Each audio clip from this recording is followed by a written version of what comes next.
Mari kita sama-sama berdoa.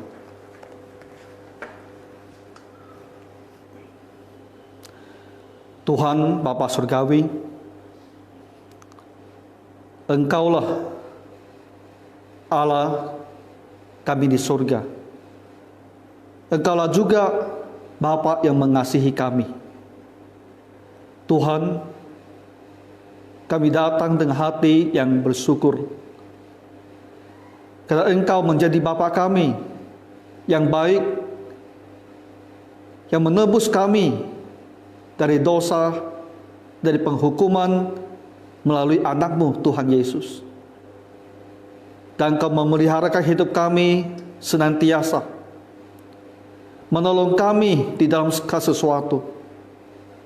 Dari kala kami jatuh dalam pencobaan, Tuhan, Engkau juga tidak membuang kami.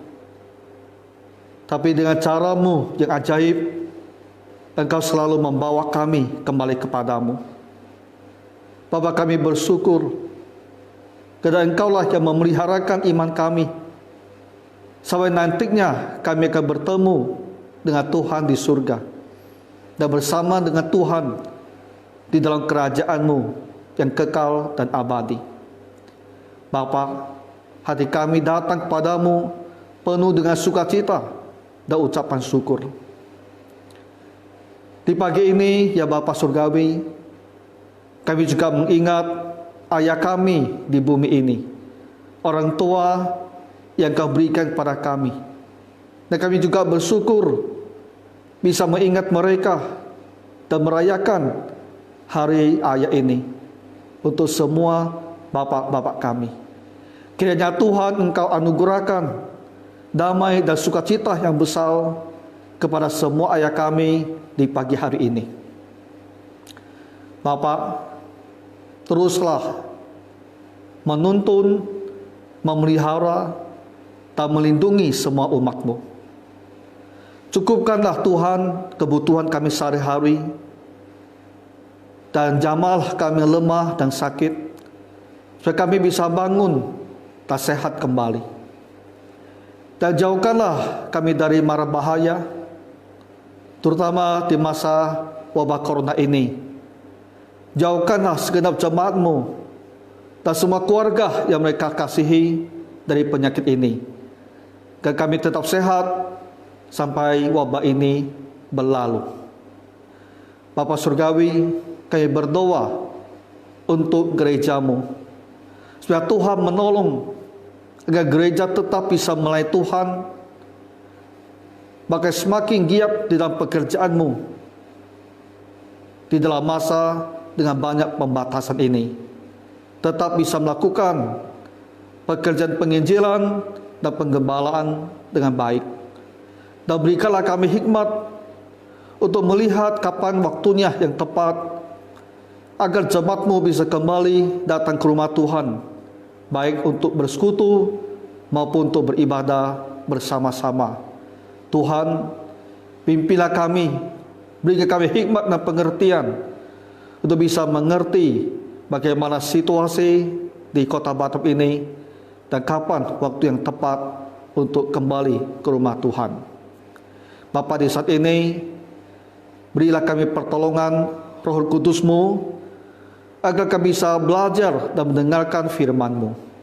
Di dalam nama Tuhan Yesus Kristus kami berdoa. Amin.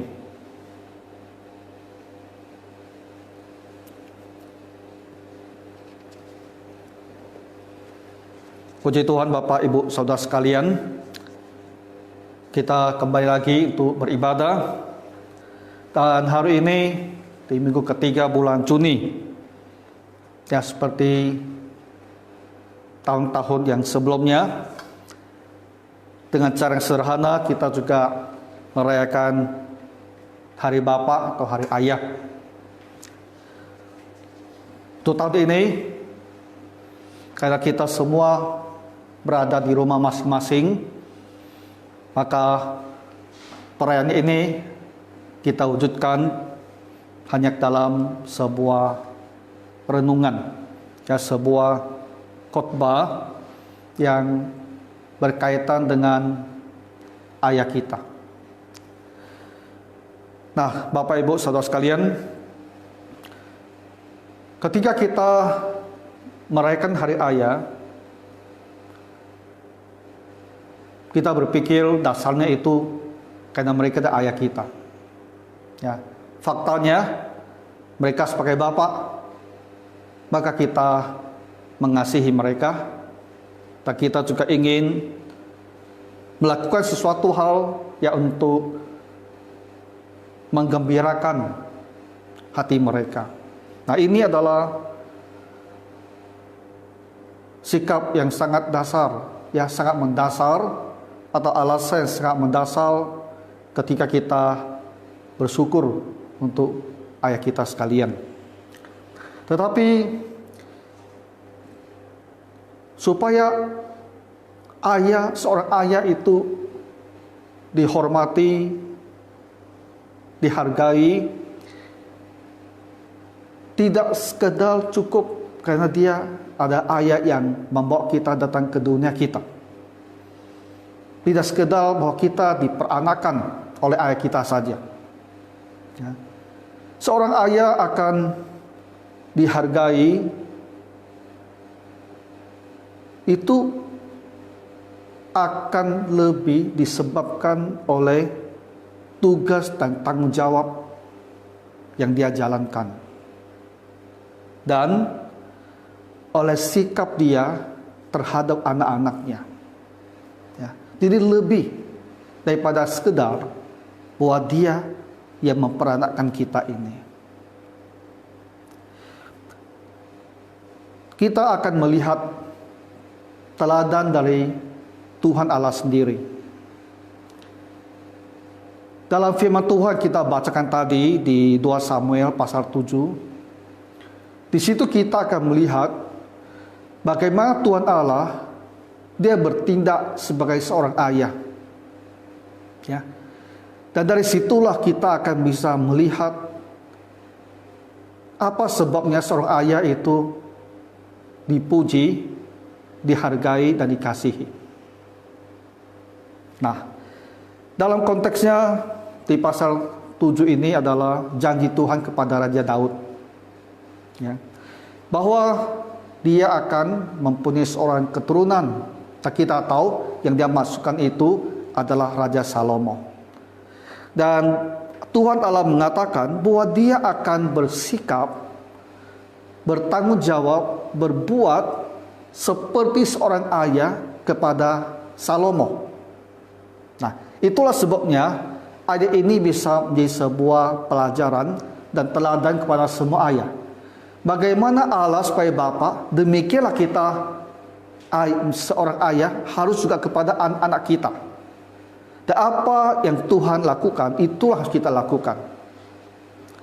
Dan dari situlah kita akan dimuliakan oleh anak-anak kita benar-benar, karena ada nilai-nilai yang pada diri kita. Ya, bukan hanya sekedar kita memperanakkan mereka. Jadi kita akan lihat dulu apa yang dilakukan oleh Allah sebagai seorang bapa. Kemudian kita akan melihat diri kita sekalian yang menjadi ayah. Apakah kita juga selama ini ya telah berbuat demikian? Dan ini kiranya menjadi sebuah dorongan besar bagi kita untuk berbuat di hari-hari akan datang. Nah, mari kita lihat kembali di kitab 2 Samuel pasal 7 ini. Ayat yang ke-14, Tuhan Allah mengatakan, "Aku akan menjadi bapaknya, dan ia akan menjadi anakku." Allah akan menjadi bapa daripada Raja Salomo, dan Salomo akan dianggap, diperlakukan sebagai seorang anak. Apabila ia melakukan kesalahan, maka aku akan menghukum dia dengan rotan yang dipakai orang dan dengan pukulan yang diberikan anak-anak manusia. Ini hal pertama tentang tanggung jawab, kewajiban juga daripada seorang ayah. sangat menarik sekali bahwa yang menjadi perhatian utama Bapa Surgawi dan harus menjadi perhatian utama setiap ayah adalah untuk melihat bagaimana jalan hidup anaknya, ya, dan berusaha maksimal untuk memastikan bahwa hidup mereka itu ada di jalan yang benar, dengan cara berpikir yang benar. Karena hidup yang benar itulah yang akan mendatangkan damai dan sejahtera bagi anak-anak kita. Dan kita pikir adalah anak itu akan berhasil di dalam Tuhan, berhasil di dalam dunia, ya, dan hidupnya itu tidak menjadi sia-sia, hidupnya tidak rusak, hidupnya tidak penuh dengan derita karena segala kecerobohan dan kesalahan dirinya. Jadi Bapa Surgawi sebagai seorang ayah, yang dia lakukan adalah kalau melihat anaknya melakukan kesalahan, dia tidak akan tinggal diam.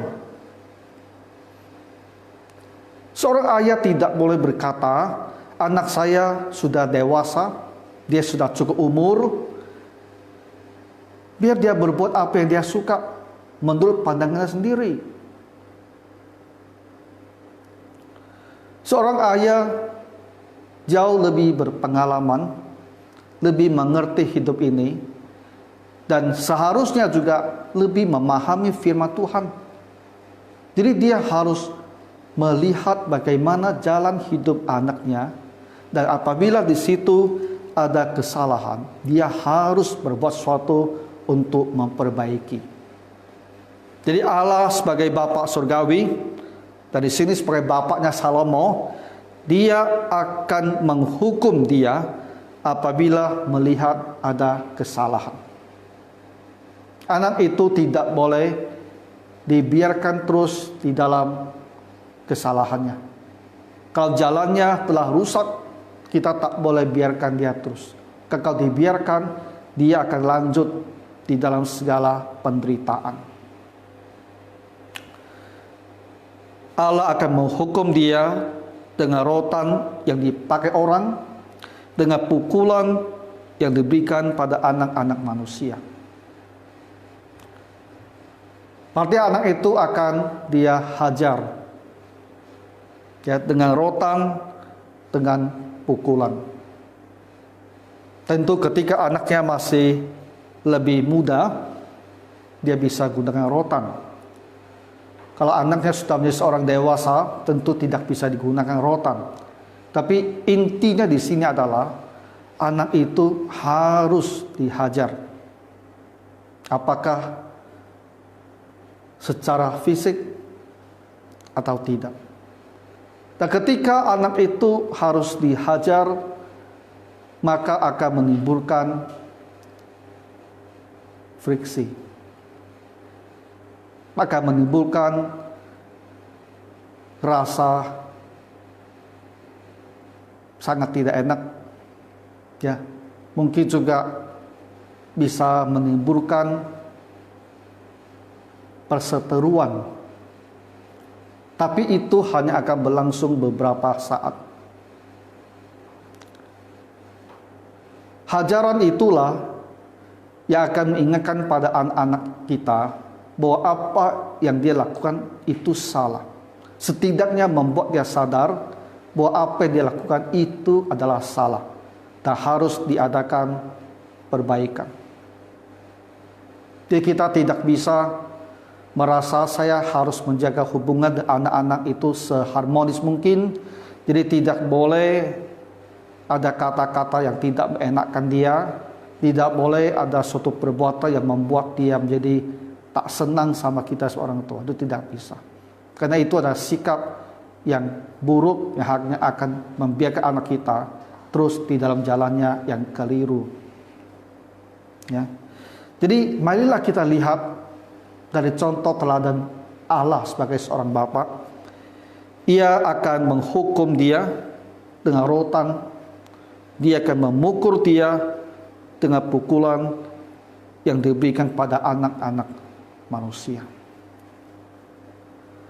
Tuhan Allah sebagai seorang bapa akan mendisiplinkan anak-anaknya ketika dia melihat ada yang keliru dan salah di dalam jalan hidup anaknya.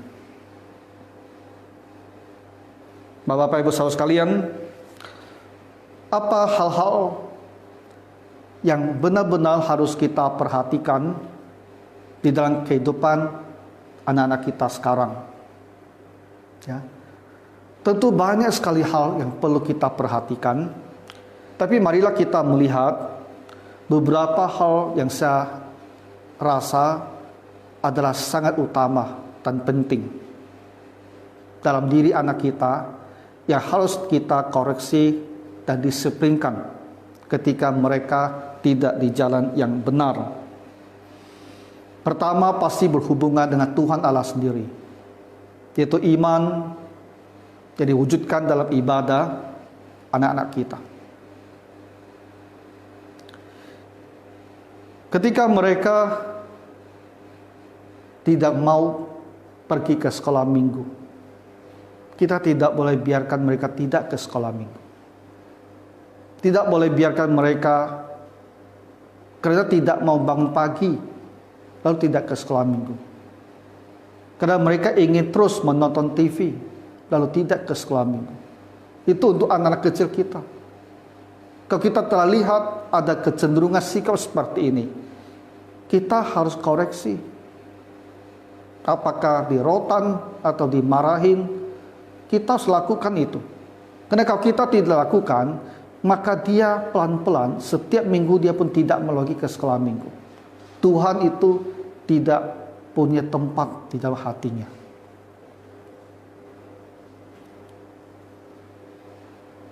Ketika anak kita telah menjadi lebih dewasa, mereka telah pergi kuliah di luar kota, tetap harus kita pantau bagaimana iman, bagaimana ibadah mereka. Dan itu akan menjadi lebih sulit karena mereka di tempat yang jauh. Tapi kalau kita menyadari mereka telah mulai berhenti pergi kebaktian, kita benar-benar harus menegur, ya, membuat mereka sadar agar mereka harus kembali ke jalan Tuhan. Ketika mereka telah dewasa, bahkan telah menikah, kalau kita melihat mereka pun sudah meninggalkan Tuhan, maka tetap kita harus mengingatkan mereka dengan cara-cara yang bisa membawa mereka sadar bahwa mereka tak boleh tinggalkan jalan Tuhan. Ya, sebagai seorang ayah, kita punya tanggung jawab seperti ini. Mendisiplinkan anak kita kalau mereka sudah mulai meninggalkan Tuhan. Kemudian hal yang lain kita juga sangat penting, karena ini berhubungan dengan iman kita sebagai Kristen dan juga budaya masyarakat yang benar dalam hal perkawinan.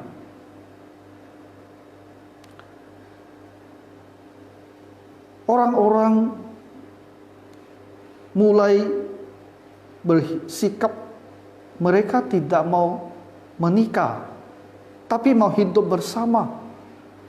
Lembaga perkawinan itu semakin luntur, semakin ditinggalkan.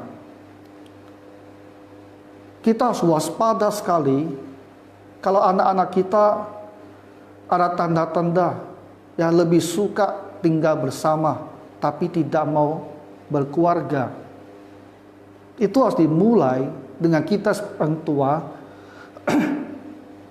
mengamati dan mengawasi ketika mereka mulai berpacaran.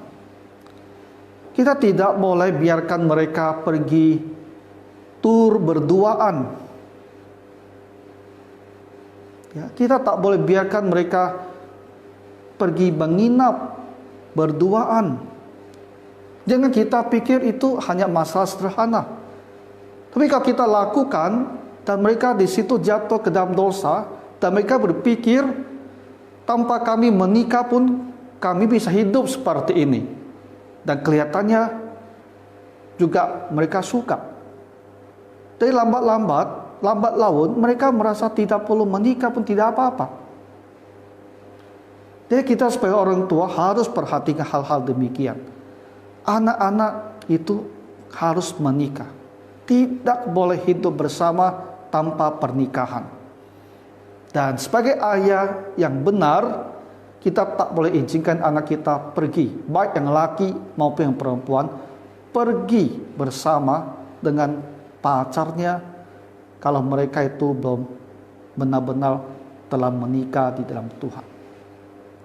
Kita juga harus perhatikan gerak-gerik anak-anak kita. Kalau ada tanda-tanda dia lebih suka dengan teman yang sejenis, ya, bahaya homoseksual, kita harus segera koreksi dia. Nah, itu dimulai dengan cara kita membesarkan anak. Jangan kasih mereka cross dressing, berpakaian. Anak laki-laki dipakai seperti perempuan, anak perempuan dikasih pakaian seperti anak laki-laki, kasih mainan seperti anak laki-laki. Semua tidak boleh buat seperti itu. Kita harus ubah segala sesuatu yang keliru ini. Ya, jadi jaga baik-baik. Jangan sampai anak itu mulai menunjukkan kecenderungan hidup sebagai homoseksual. Kalau mereka bicara, omong-omong seperti itu, perkataannya itu harus segera dikoreksi. Nah, jadi dalam kaitan dengan lembaga pernikahan itu harus dipelihara. Ketika ada hal-hal yang mulai menyeleweng, kita sebagai orang tua benar-benar harus koreksi. Apalagi yang perlu kita perhatikan, sikap kerja. Manusia hidup untuk bekerja. Seorang anak harus mempunyai sikap yang benar, mau bersekolah, punya aspirasi, ingin bekerja dengan baik. Jadi mereka yang asal-asalan sekolahnya itu harus didisiplinkan. Dan mereka asal-asalannya nanti bekerja itu juga harus didisiplinkan. Seorang anak yang baik itu harus tertib di dalam sekolah, dalam sikap dia terhadap pekerjaan. Karena itu adalah tugas kita sebagai seorang manusia. Hidup untuk berkarya. Apalagi harus kita perhatikan sopan santun sosial, manners. Dari kecil, anak-anak itu harus dididik untuk bersikap dengan baik terhadap orang tua, terhadap orang lain, dan terhadap juga teman-teman mereka. Sikap yang benar, sopan santun. Ya. Karena ini adalah nilai-nilai yang akan membuat dia itu bisa terima di dalam masyarakat dengan baik. Nah, tentu ada banyak hal lagi yang perlu kita perhatikan. Tapi saya rasa beberapa hal yang saya sebutkan ini bisa menjadi pembuka bagi kita untuk berpikir hal-hal apa yang harus saya perhatikan benar-benar dalam kehidupan anak-anak saya. Karena kita mempunyai tugas dan tanggung jawab untuk mendidik mereka. Dan kalau mereka ada keliru dan berbuat salah, perlu mereka itu dihukum sehingga dia berubah ke jalan yang benar. Bagaimana dengan Raja Salomo? Tuhan Allah mengatakan dia akan menjadi bapa bagi Raja Salomo ini. Apakah Salomo ada berbuat kesalahan? Semua orang Kristen tentu tahu banyak sekali kesalahan Raja Salomo ini. Apakah Tuhan ada mendisiplinkan dia? Mari kita lihat. 1 Raja-Raja pasal 11. Satu pasal ini berbicara tentang bagaimana Tuhan mendisiplinkan Raja Salomo ini. 1 Raja-Raja 11 dikatakan, Salomo mencintai perempuan-perempuan Moab, Amon, Edom, Sidon, dan Het.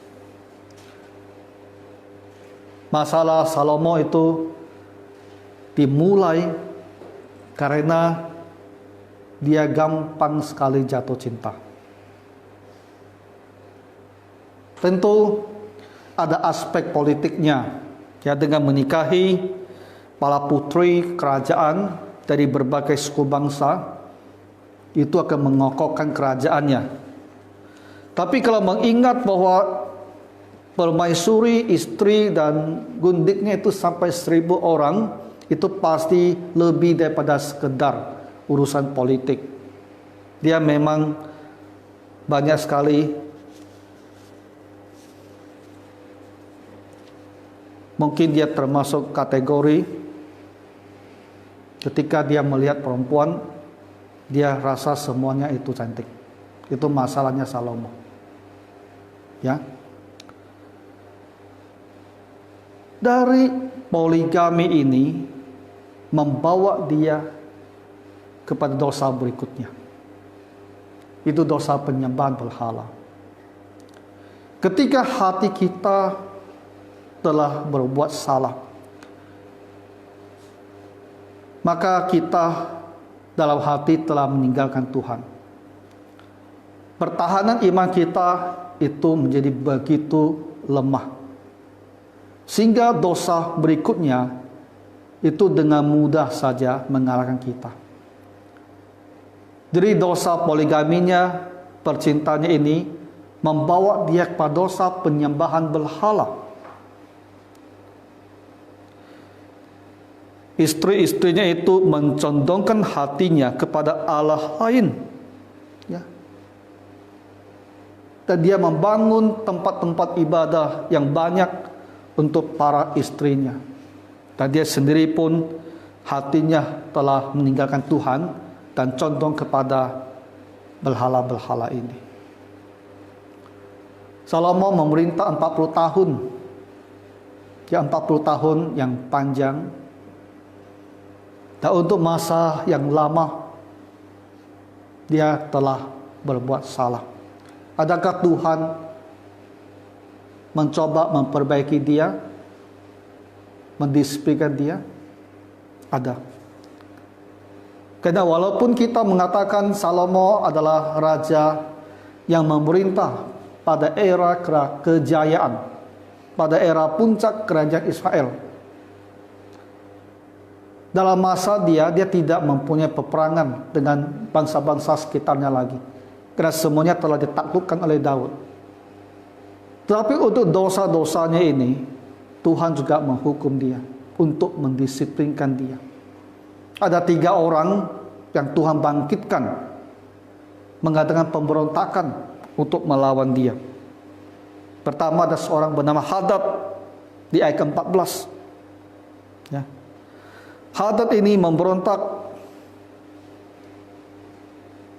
dan menjadi masalah yang rumit bagi Raja Salomo. Hadad menyembunyikan diri di Mesir, tapi ketika Daud telah meninggal dia pulang, dan disitulah dia selalu menjadi duri dalam daging bagi Daud. Ada lagi seorang bernama Rezon, dan dia menjadi kepala gerombolan, dia kepala para perampok yang terus-menerus mengganggu Raja Daud, Raja Salomo ini. Dan firman Tuhan bilang, dialah yang menjadi lawan Israel sepanjang umur Salomo. Bukan bangsa asing, tapi orang di dalam negeri mereka sendiri. Jadi lawan yang terus-menerus mengganggu. Yang ketiga tentu kita ketahui adalah Yerobeam. Ini pegawai dia sendiri yang juga memberontak dan menjadi masalah bagi dia.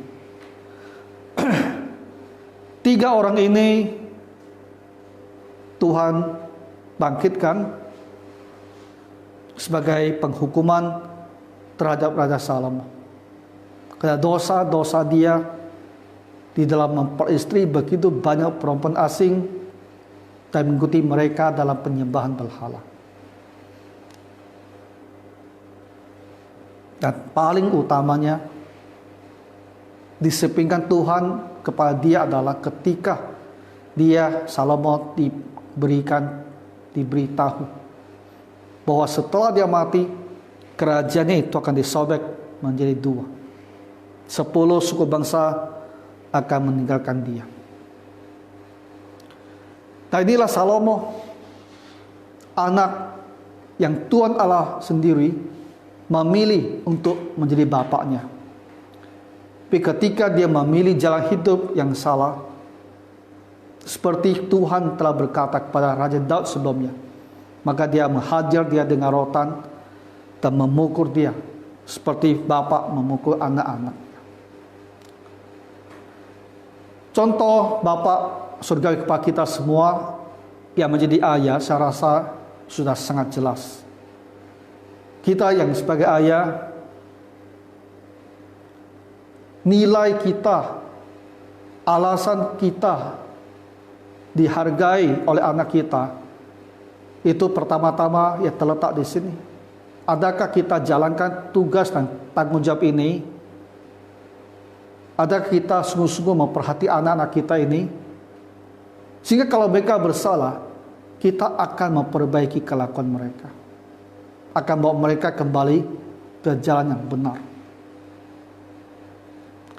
Nah, hal kedua dari Bapa Surgawi sebagai contoh teladan kita adalah, kita lihat di pasal yang ke-7 ayat ke-15, tetapi kasih setiaku tidak akan hilang daripadanya. Kasih setia Tuhan tidak akan hilang daripada Salomo. Sekalipun Salomo buat salah, sekalipun Tuhan menghukum dia berulang kali, tapi Tuhan tidak membuang dia. Tuhan tidak melepaskan dia, membiarkan dia sepenuh-penuhnya untuk binasa, rusak sepenuh-penuhnya. Itu tidak. Karena Tuhan mengasihi dia, kita melihat Tuhan masih peliharakan sebagian kecil dari kerajaan itu untuk keturunannya. Tuhan tidak menghapus dinasti dia. Kita melihat kasih setia Tuhan inilah yang memeliharakan iman daripada Raja Salomo, sehingga ada pertobatan di masa tuannya. Kita mengetahui dari kitab Pengkhotbah, ya, kitab yang ditulis Raja Salomo sendiri. Membaca kitab tersebut, kita ketahui bahwa ada pertobatan, jalan kembali kepada Tuhan ketika dia sudah menjadi tua. Nah, ini adalah bentuk kasih setia Tuhan kepadanya.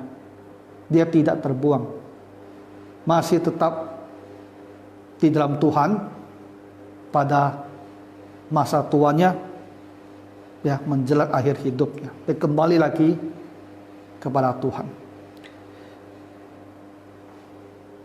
Bapa Surgawi memberi kita semua ayah sebuah contoh yang amat baik, itu kasih tiada henti kepada anak-anak kita. Bagaimanapun juga sikap kelakuan mereka, bagaimana juga mungkin mereka menolak untuk didisiplinkan, kita turut merasa sedih dengan kesusahan yang harus mereka hadapi. Tapi kasih sayang kita kepada anak-anak tidak berhenti seumur hidup kita dan seumur hidup mereka, ya. Dan selalu ada doa dan upaya untuk menuntun mereka kembali ke jalan Tuhan kembali ke jalan yang benar. Nah, saudara-saudara sekalian, ketika kita melihat Bapa surgawi sebagai seorang Bapa, maka kita melihat dua hal yang Tuhan Allah lakukan. Dia akan mendisiplinkan anaknya yang keliru, tapi dia akan terus mengasihi anaknya itu, bagaimanapun juga yang terjadi. Maka sekarang kita sebagai orang tua, sebagai ayah, ini menjadi pertanyaan untuk kita. Selama ini apa kita sudah menyadari bahwa begitulah seharusnya sikap dan rasa tanggung jawab kita kepada anak kita. Dari sinilah terletak nilai kenapa kita sebagai ayah itu dihargai dan dimuliakan. Ya, tidak sekedar karena kita memperanakan mereka saja. Nah, jadi bagi semua ayah-ayah, bapak-bapak dalam jemaat yang selama ini telah berbuat seperti yang dilakukan oleh Bapa surgawi, selalu ada berusaha ya mengkoreksi, mendisiplin anak-anaknya yang salah, walaupun kadang-kadang dengan banyak kesedihan, maka kamu ya layak untuk dipuji. Apakah Bapak selama ini tetap sayang kepada anak-anaknya dan tidak menolak mereka sekalipun kelakuannya amat buruk sekali? Itulah yang membuat seorang ayah itu dimuliakan dan dihargai. Jadi di hari ayah ini kita berterima kasih. Kita bersyukur untuk semua ayah yang selama ini ya dalam tingkatnya mungkin berbeda-beda, tapi telah memberikan perlakuan kepada anak-anaknya seperti yang dicontohkan oleh Bapa surgawi ini. Kalau sebagai seorang ayah, saudara-saudara telah melakukan hal ini dengan baik, maka saudara-saudara, semua ayah sungguh harus dipuji dan dimuliakan, ya, karena telah berbuat dengan baik. Dan pelajaran ini kiranya juga menjadi pertolongan kepada kita semua, agar di hari-hari akan datang, tahun-tahun selanjutnya, sebagai seorang ayah kita tahu ya bagaimana berbuat yang benar sesuai dengan kehendak Tuhan untuk kita semua. Dan kiranya Tuhan Bapa surgawi menolong semua anak-anak kita, baik laki-laki maupun perempuan, sehingga hidup mereka selalu di jalan Tuhan dan selalu diberkatinya. Marilah kita tutup dalam doa. Tuhan Bapa surgawi, kami berterima kasih karena Tuhan Allah sebagai seorang Bapa menghajar, mendisiplinkan anak-anaknya, tapi kasih-Mu kepada mereka tidak pernah berlalu. Tuhan, kami berterima kasih untuk ayah-ayah di dalam jemaat kami yang juga mencontohi Bapa surgawi dan mengasihi anak-anaknya tanpa henti, walaupun mereka selalu mendidik, mendisiplin anak-anak mereka dengan sebaik-baiknya. Berkatilah semua ayah-ayah yang demikian, terutama ketika kami merayakan Hari Bapa di hari ini. Dan bantulah kami Tuhan selanjutnya untuk mengingat pelajaran ini, agar kami bisa lakukan sesuai dengan kehendak-Mu. Dalam nama Tuhan Yesus Kristus kami berdoa. Amin.